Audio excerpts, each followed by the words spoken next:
It's Monday, it's 12:15 and we're live in Westminster.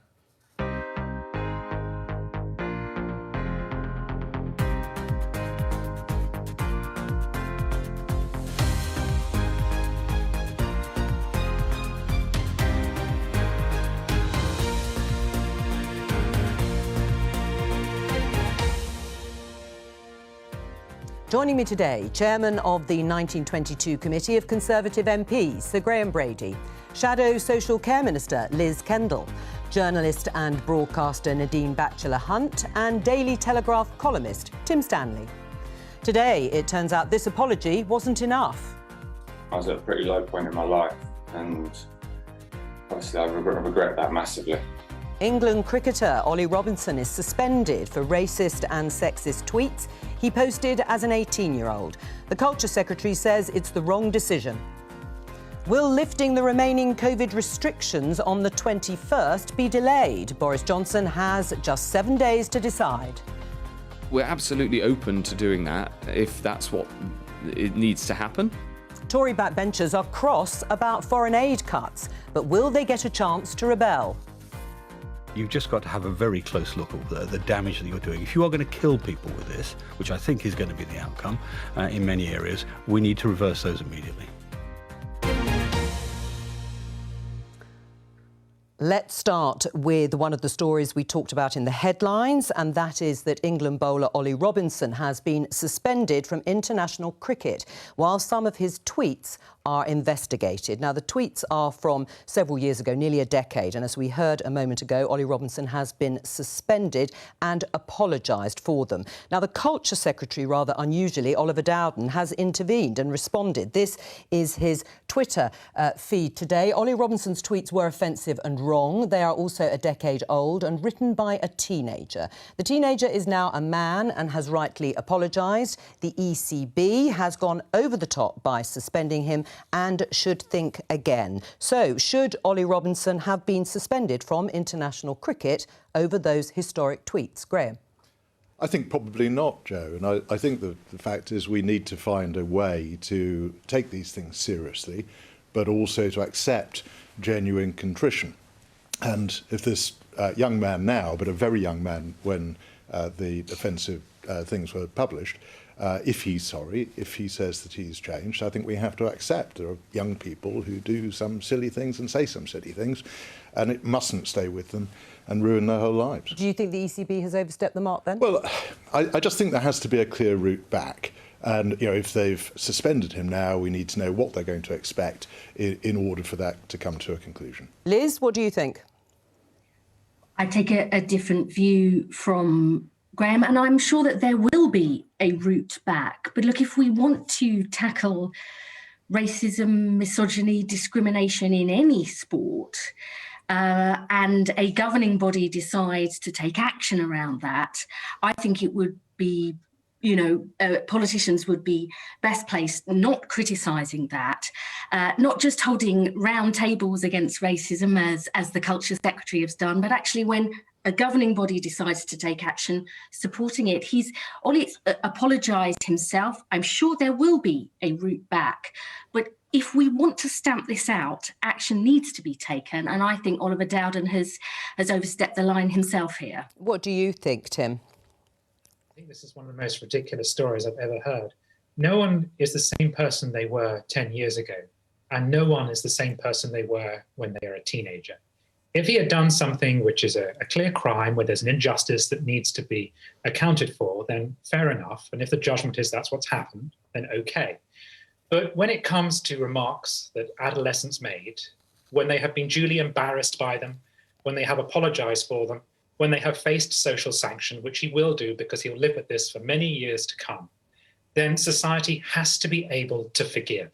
And I think it was Cardinal George who once said, we've become a society where everything is permitted and nothing is forgiven. We are invited to speak our minds on Twitter. We're encouraged to say what we really think at any given moment, including when we're dumb and young. And then when people do that, they face this kind of consequence. I just think it's a bit heartless, actually. Nadine? I think, I think the ECB are going to have their own rules and regulations that they have to follow if there's an incident of racism. So they've probably, suspended him because that's their policy. Whether or not he should be damned in perpetuity for what he said when he was 18, I don't think he should be. But I also think there has to be a system of checks and balances when it comes to racism and a process to go through. And that's what I'm getting at the moment from what's happened. But I don't think he should be punished for it forever. What do you think about the Culture Secretary intervening in the way he has? I don't think it's appropriate for a culture secretary to comment on the internal management of an issue of racism within a separate sector to his. I don't think it was his place to comment on that. I mean, Liz, how do you respond to what Tim has said, that there has to be a sort of, if you like, a statute of limitations? There has to be a recognition that these things are historic and people aren't the same 10 years on. And I'm sure that there will be. I'm absolutely sure that there'll be a process that the ECB goes through to look at what's happened. He himself has apologised. I don't think anybody wants, him to be banned from international cricket in perpetuity. That's a ridiculous thing to suggest. But there has to be some sort of process that we go through here, because if we want to make sure that the racism that people have experienced within sport, as in other parts of society, is actually dealt with, we have to allow that due process to go ahead. Tim, isn't that fair enough? OK, I don't necessarily disagree with that. I just feel it is being dealt with because there is a social sanction which he has already faced. He has apologised and he will live with the humiliation of this for many years. It's probably going to set his career back. Then if there is a way forward, then, as has been suggested by others, it's for him to become an ambassador for people who have made mistakes and want to improve and to learn from the mistakes they've made. But this kind of sanction, I just come back to, I feel you've got to give kids a leeway because they say dumb things and we have a right to apologise and move on. Nadine? Yeah, I mean, I agree. The teenagers say stupid things. And I'll just say, as I said earlier, I think there needs to be a system where if there's an issue of a racism complaint that's raised, it has to be managed. But again, I don't think somebody should be condemned for all time for something they said when they were a teenager. All right, well, let's leave cricket for the moment and turn to football. We're going to show you some pictures because England players have been taking the knee ahead of their recent friendly games against Romania yesterday and against Austria last Wednesday. In fact, they've been taking the knee really ever since the Black Lives Matter movement came to prominence last summer. Now, some of the fans at these matches, because they are allowed back in the stadiums now, booed the players when they took the knee. Other fans applauded them. Now, the England manager, who you can see there on the left, Gareth Southgate, has said that taking the knee is about supporting racial equality and that his team is more determined than ever to continue doing so in future matches. But let's just show our viewers, and I'll read it obviously for our guests, this reaction from a couple of Conservative MPs who've taken to Facebook to criticise the team for taking the knee. One of them, Lee Anderson, said the England football team have made a big mistake in supporting the taking of the knee before football matches ahead of the European Championships. For the first time in my life, I will not be watching my beloved England team whilst they are supporting a political movement whose core principles aim to undermine our very way of life. And this from another Conservative MP, Brendan Clark-Smith. Black Lives Matter is a political movement and also promotes some quite eccentric and extreme policies, such as abolishing the nuclear family and defunding the police. Fans are just sick and tired of being preached and spoken down to. They are there to watch a football match, not to be lectured on morality. What do you say to your colleagues, Graham? Well, I think the problem here is that some people see taking the knee as showing allegiance to a political movement, Black Lives Matter. Other people think it's showing an objection to racism. And if you've got that situation, you've got very strongly opposing views of the same thing, it's clearly very divisive. And, football, English football, British football, has got a great record of challenging racism through other means, the Kick It Out campaign that's been going on for years in the Premier League, for instance. And there are other ways of doing this. Clearly, it's a divisive measure. Right, but in the way that you've just said, the England manager, Gareth Southgate, says he and his players want to do this, and they want to do this for the reason you said, because they want to stamp out racism, and it's symbolically important for them. So shouldn't England fans respect their decision and politicians? Well, I'm not very keen on booing people generally for whatever it might be. But I think it might be better to find a different way of showing a sentiment that we all share. Right. Nadine, what do you think, reacting to these two MPs and what they've said? I think it's part of this broader culture war. It's very disingenuous, I think, to believe that taking the knee is entirely pledging allegiance to the organisation Black Lives Matter. I mean, football players have made it clear multiple times this is because we're protesting racism. Colin Kaepernick, who kind of started off the kneeling thing, he didn't do it because he was part of the Black Lives Matter organisation. He did it to protest racism. So I think there's almost an intentionally blurring the lines to cause issues where there isn't one. And I also don't agree with the booing. I don't think people kneeling against racism should be booed. Were you surprised, Tim, to hear that fans had been booing England players, some of them, audibly when they took the knee? No, I'm not surprised. And one could argue that the athlete making a political statement is an exercise of their free speech. But if you do that, being booed is also an exercise of free speech in response. You take a risk whenever you make a political statement. And even if it's a statement that almost everyone would agree with, opposition to racism in sport, you're going to provoke a reaction. So make the statement, but I think you also probably have to accept when you do that, that there's going to be a statement in reply. And that seems to be what's happening. Some people seem to think, oh, you can keep sport completely free of politics. I don't think almost anything, particularly in 2021, is free of politics, and sport never has been. When you have Olympics held in the Third Reich, that's a political context for sport. And there is a context here, which is the problem of racism in sport. I'm just saying that if you then want to make a statement about that, don't be surprised that people make a statement in reply, be they fans or they be Tory MPs. That's what living in a democracy where we have free speech is all about. Liz? You know, if sports people have strong views about an issue, including political views, I think they should have the right to be able to speak out and be heard. And I think we should, you know, be backing our sports people in doing that. Again, I think that some of the responses from Conservative MPs are sort of simply fueling division, and it would be better if they didn't. Gareth Southgate was brilliant on this. He was absolutely brilliant on it. He said we're absolutely clear where we stand as a team in supporting those players doing it, and that's really, I think it's really important, because people have experienced horrible racism in football, and they want to speak out about it and the injustices that they see, and I think they deserve our backing. Right, Graham, are they fuelling this culture war, as Nadine calls it, these Tory MPs? I don't know who's fueling what. It's clearly. I mean, it was quite strident, their responses. It was clearly a very divisive situation that arose at the match. And I was going to make a slightly different point, which is that I think it's critically important if the players are choosing to do this, or if they're being told to do it, or put in an environment where there is some pressure to do it. I'm quite happy to see players making their own free choice to make a statement, but I'm a bit uncomfortable if it starts to be something that's pressure applied and that it's almost a requirement for being part of the team. Now, right, Liz, how do you see that particular point?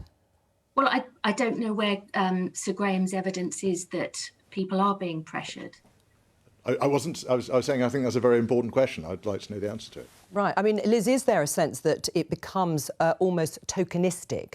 I don't think that, no, I mean, that is not my understanding of this situation at all. It is people wanting to speak out about something that either has personally affected them or affected their colleagues. They want their voices to be heard on this issue. And, you know, instead of booing the team, I think we should be cheering them. That's just the bottom line. I mean, is there a risk, Nadine, that actually it delegitimises what are, of course, important aims in terms of battles against racism, if it is seen, as you said, as a divisive measure, as something that is about culture wars, and more people start to boo? In the end, people forget what it was about in the first place. So this is one of the broader concerns I have about when, instead of focusing on racism, we start obsessing about whether or not a football player is kneeling. What we need to remember as well is that, 75% of black people in the UK don't believe their human rights are as protected as white people's. Black women are 4 times more likely to die in childbirth in the UK than a white woman. These are key issues. So when someone takes the knee, it's about why are they taking the knee, protesting these racial injustices. And I think it's quite privileged for a lot of people to be able to sit at home and say, oh, I don't like seeing someone kneeling on television, when there are people who've got skin in the game and they're saying, look at us, recognise us, we need your help. Right. I mean, is it ever possible to, as Tim says, to keep sport out of politics, Graham? Not entirely, but I think it's generally a good idea to try. And it just seems to me this is clearly now escalating, where it's becoming a story of its own. Right. Well, it's not just, of course, footballers taking the knee. Liz, I'm showing our viewers this tweet, which has the Labour leader Keir Starmer and Deputy leader Angela Rayner. It's from last summer, and it says, "We kneel with all those opposing anti-black racism. # Black Lives Matter." Do you support them taking the knee in the way they did? Yes, I do, showing solidarity and focusing, as Nadine said, on the issue.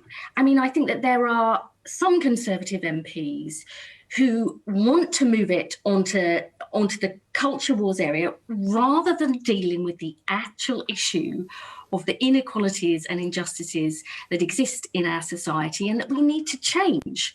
I represent a very diverse constituency in one of the most diverse cities in the world. I know how important these issues are for health outcomes. Look at what's happening in COVID. People from black and minority ethnic communities far more likely to die, and the underlying reasons and causes, some of them, many of them social actually, that we have to deal with those as a country. Focus on what matters. And if you show solidarity with people to say we support you in your struggle and we're going to be part of it, then we might actually solve the problem that the footballers are kneeling about, rather than get distracted by a Twitter storm created by some Conservative MPs who want to focus on something else. Tim? I don't think I could disagree with much of that. I suspect in the case of those Tory MPs that if the football players had, say, whipped out a Union Jack and waved it around, they'd have said, "Too right, too." This is the thing about culture wars. People object to the thing they don't like or disagree with. It's not just an objection to politics and sport. It's an objection to a politics you disagree with in sport, because the culture wars is, of course, like so many things in life, a battle about power. Personally, I'm just sick of politics. Now, I'm a pundit. So don't say that on this show, please. It's like a bus driver complaining about traffic, but it is true. I am sick of the invasion of politics into every single sphere of everyday life. So I'm torn, because I see a bit of hypocrisy in people saying there should be absolutely no politics in sport, when I suspect they'd be all for a politics they agreed with. But on the other hand, I'd like to go for a day of my life without having to be sucked into some culture war battle. I would just like to watch something or enjoy something and just have a nice time. Well, we're all about trying to have a nice time, Tim, if we can provide it. On that, Liz? just very briefly, I think Tim has actually really hit on something very, very important, which is the feeling or sense of divisiveness, which has been around and growing for many years, and that it sometimes feels like we're a country not at ease with ourselves. And that is a really important issue. We've seen it over Brexit. We often see it over debates about COVID and the restrictions and should they be followed or not followed. And I think that is a bad place for a country to be. And we need our national leaders actually to trying to bring us together rather than always trying to, double down and force the country apart. Because it's like in a family. If you've got that divisiveness within a family, it's not at ease with itself, and nobody really wants to be in that place. All right, well, Liz, you mentioned COVID restrictions. Let's talk about that, because the regulator here has approved the use of the Pfizer-BioNTech vaccine in children aged 12 to 15. There was already approval for older children. It's now up to the Joint Committee on Vaccination and Immunisation to advise the government if and when children should be part of the vaccine rollout. Let's talk to Adam Finn, who is Professor of Paediatrics at Bristol University and a member of the Joint Committee on Vaccination and Immunisation. Adam, I've heard you talk about this quite a lot. I know there is a decision to be made, but is it right to vaccinate kids who are at very low risk from COVID? Well, no, it isn't. It would be right to immunise children if they are going to benefit from it. And there will be some children, of course, who are at high risk of COVID and do need to be immunised without question, although there is a need to identify exactly who they are. But for generalised immunisation, I think we all feel there needs to be some definable benefit. Now, the biggest harm that children have experienced during this pandemic is the disruption of their education. And I think if it proves necessary to immunise children to avoid that happening further, that becomes a very compelling argument for doing it. But it's not very clear at this point whether or not that is a risk.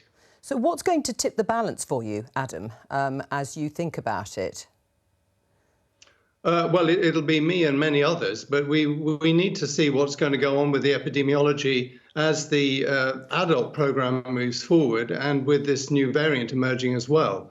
There's clear evidence from Israel, for example, that by immunising a sufficiently high proportion of adults with the vaccine, you can actually eliminate the infection in children without immunising them at all. And if that proves to be the situation we find ourselves in, then there wouldn't be any justification for immunising children who weren't at any risk at all. On the other hand, if we have a variant that's emerging and is going to cause outbreaks in schools and disrupt education, is going to cause outbreaks or children being excluded, that's another matter of time. Right, but Adam, at the moment, it sounds like this is less for their own protection in terms of younger children on balance and more a benefit for the wider population. Well, I think preventing disruption to education is a direct benefit for children, even if it's due to outbreaks that are not particularly making them very ill.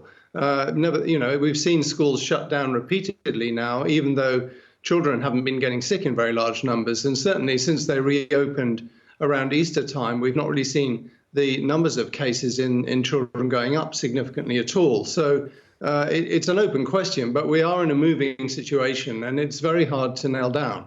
We are going to be talking about the relaxation of restrictions, Freedom Day, as some people are calling it, on the 21st of June. Do you think we'll be ready for that at that date? Well, again, it is very much the same uncertainties that we're faced with at the moment. We are seeing numbers of cases going up, as we predicted and expected once the restrictions on people's contact were begun to be removed.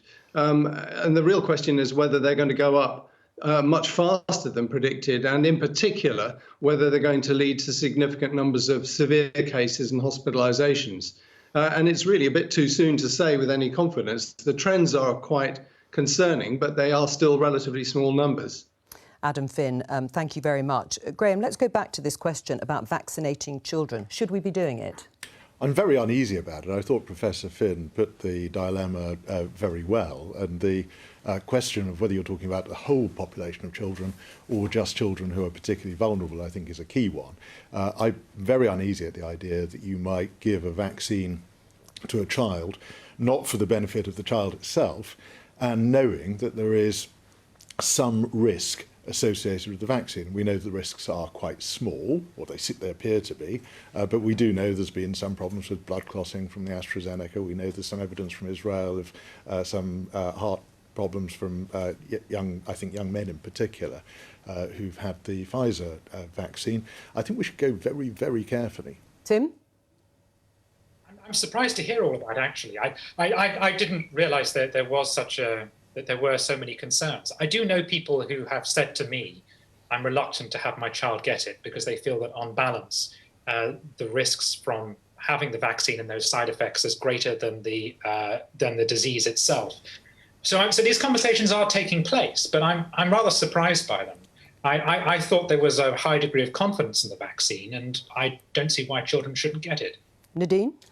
So I'm concerned about younger people being vaccinated here in so much that other countries just don't have the access to the vaccines that we have. So we know that children are quite low risk when it comes to COVID being dangerous to them. But meanwhile, I think it's 1% of Africa has been vaccinated so far with the vaccine against COVID.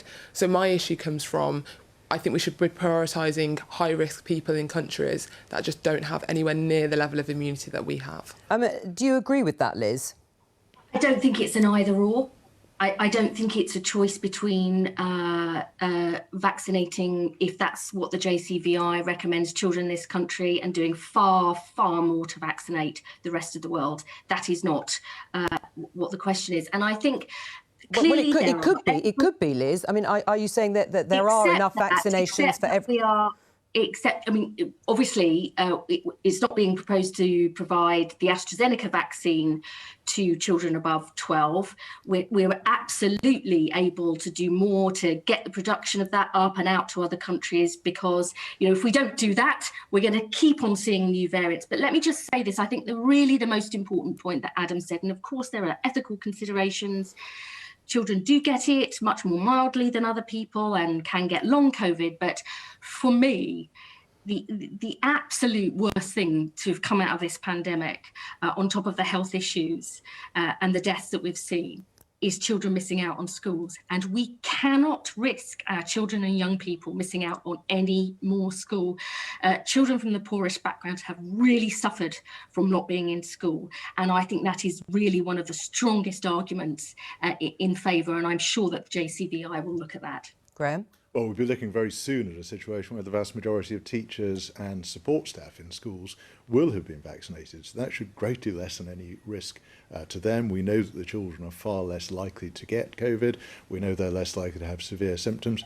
And yes, there is a concern about long COVID, but I think the evidence suggests that if children do get it, they get it less badly and not for as long. Right. I mean, Tim, again, to come back to this issue about, I suppose, around the safety, I'm not asking you to give your opinion on that, but you said you were surprised that there are concerns. Is there also a concern around prioritising vaccinations either here to younger children or, as Nadine was saying, sending them abroad to more vulnerable people, older people in parts of the world that haven't been vaccinated very highly? Yes, we're not entirely sure what the numbers are on the amount of doses that are available to the UK. And we know the UK has ordered around 400 million, which is far more than the UK needs. So in theory, it could share some of that supply with the rest of the world. And it should be doing that through COVAX, not just financial donations. And I think Liz is right. It doesn't have to be an either or. It could actually be both. And the UK, of course, would respond by saying, well, we have made sure that AstraZeneca is supplied to the rest of the world at cost. We have donated money towards COVAX. We have invested in upscaling manufacturing. Britain has done its part, but it's probably going to have to do more. And at some point, the ethical question will have to be asked: what matters? Vaccinating kids or vaccinating people overseas? What is your sense of your priority? And it could be that we're moving to the stage of the virus where... Oh, gosh. Oh, I'm sorry. It was you. Everyone suddenly looked down because everybody felt guilty. So I'm glad it was you, Tim. I thought I'd lost contact and said someone's just ringing me on the phone. You're still with us. It's a big ethical dilemma. We're going to have to confront it. But of course, the Prime Minister is going to use the G7 to say that he wants to see the entire world vaccinated by the end of 2022. So I think we are going to see action on this. And I agree with Liz. It's probably not a case of a choice. It's not an either or. We probably can do both. Right, Graham, on that, actually, since Tim's brought it up, vaccinating the whole world by the end of next year, ambitious?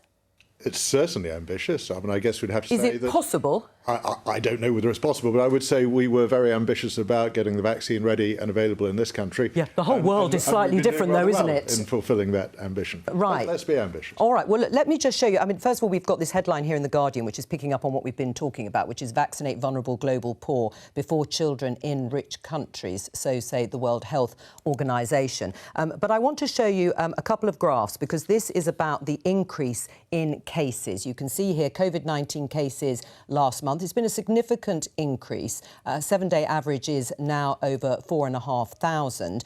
But to put it in some context over the whole period of the pandemic, we can show you another graph where you can see, although it has gone up, it is far, far lower than the two peaks. But taking that into consideration, Graham, does that mean that June 21st date is at risk?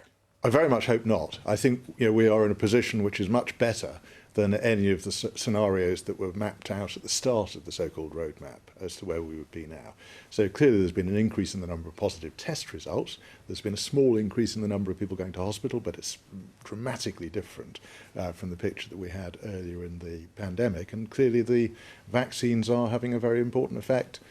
in suppressing the spread of COVID. Do you think the 21st of June now looks like a far-off dream? I don't necessarily think it's a far-off dream, but I do think it's probably going to be pushed back. And I just think it's because we're in a pandemic where there's so many unknowns. I mean, we had several waves. We weren't sure how it's going to play out. We were warned. Scientists said we may have to delay reopening. We may need to have a fire break. If scientists are starting to kind of, gesture towards, we're probably going to have to push it back. After how many over a year into the pandemic, I'm inclined to believe them. And so I do think we're probably going to have to push it back by a few weeks.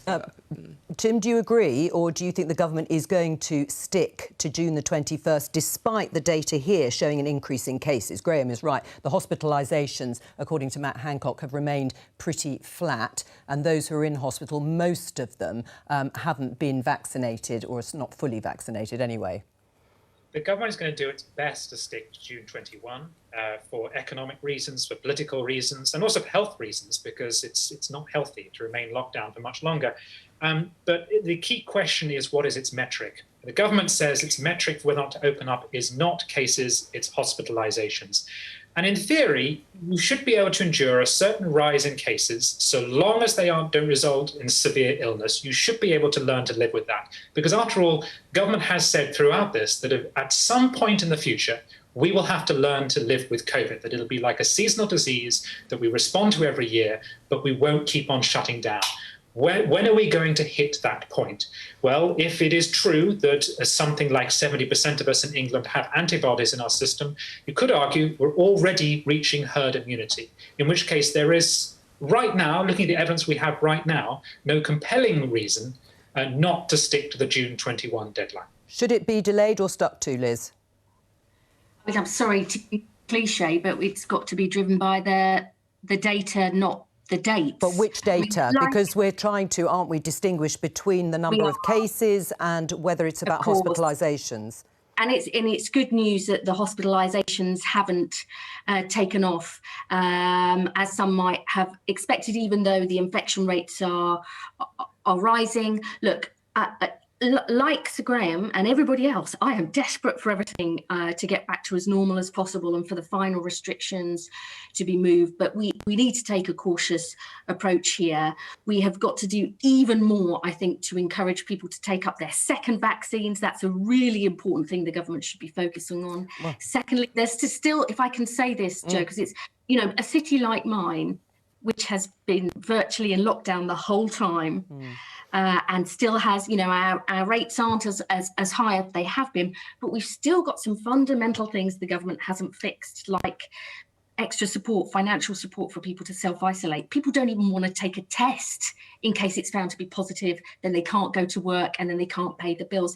So there are still some big things the government could sort out now to put us in an even better position than the NHS has put us in with the brilliant vaccination programme. If you look at countries like Israel, who seem to really have kept on top of infections and been able to squash down new variants, they're still a little way ahead of us, even though the NHS's programme here has been brilliant.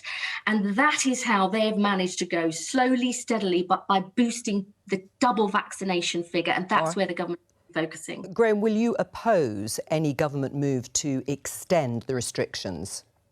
I think unless there were some compelling evidence. I think this roadmap, so-called, has been a very slow one. We've had very long gaps between each stage. At each point of the opening up, we've seen actually there hasn't been a significant problem from opening schools, from outdoor hospitality, from indoor hospitality.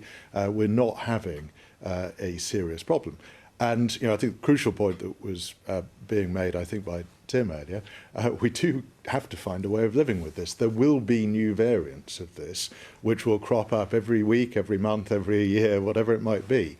And we can't always respond by closing down. Right. Well, David King, the government's former chief scientific advisor, has said that a delay to the reopening should be announced without delay. A few weeks delay and see how the figures are emerging.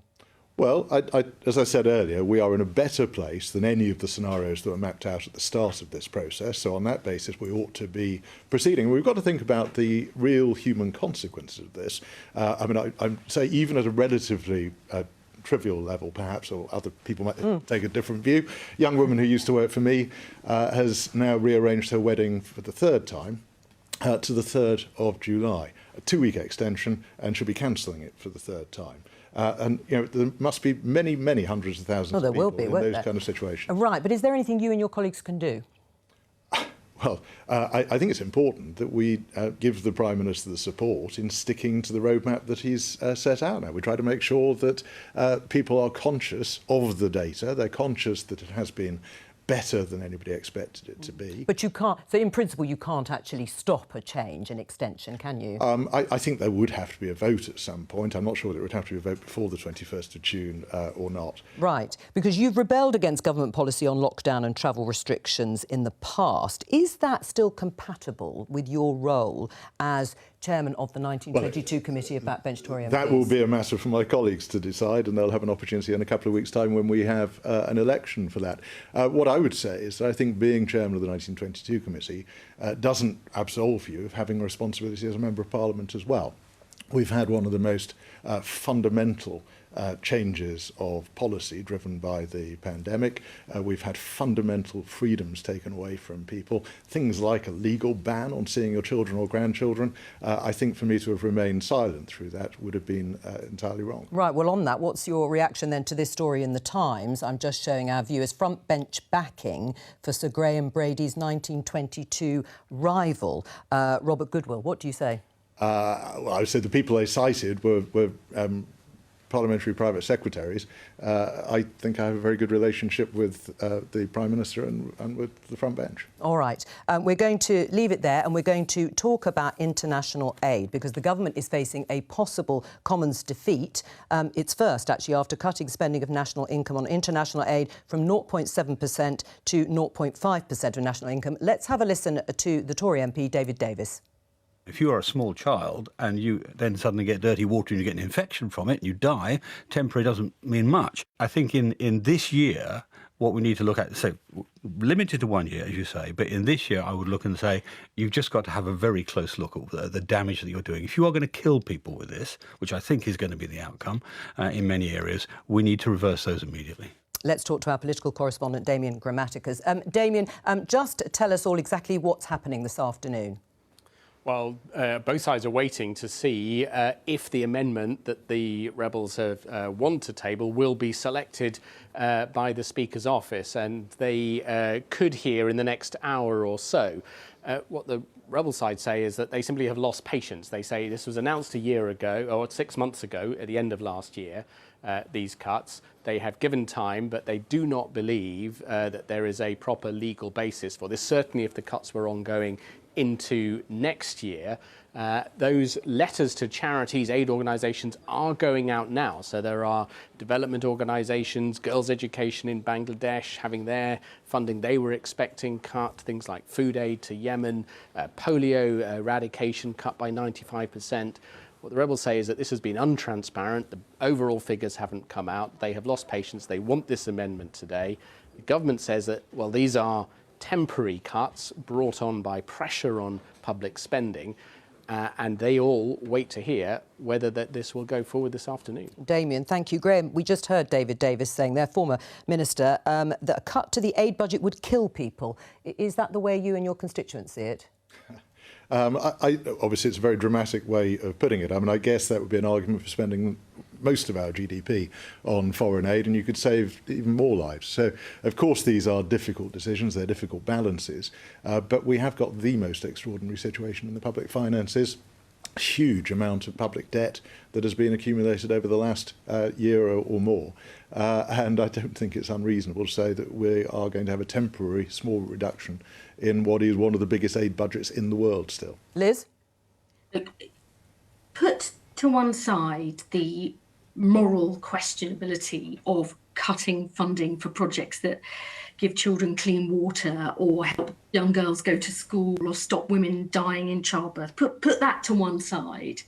I think this is a colossal mistake for Boris Johnson to make on his own terms. He says he wants post-Brexit to see global Britain, and yet our soft influence and power is really affected by things like our aid spending, where in the past we have led the way.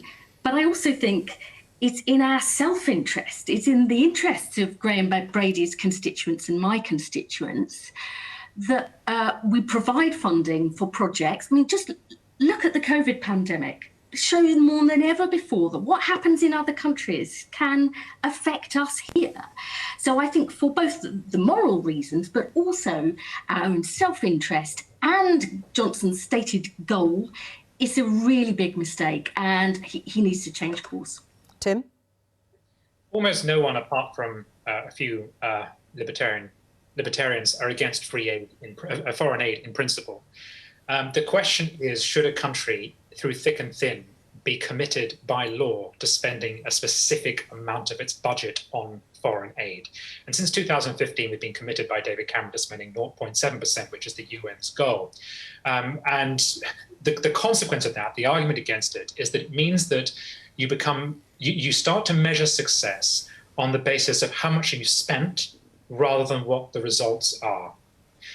So there is, in other words, there is an argument against the 0.7% figure, which is bigger and philosophical rather than just the temporary question of these specific cuts.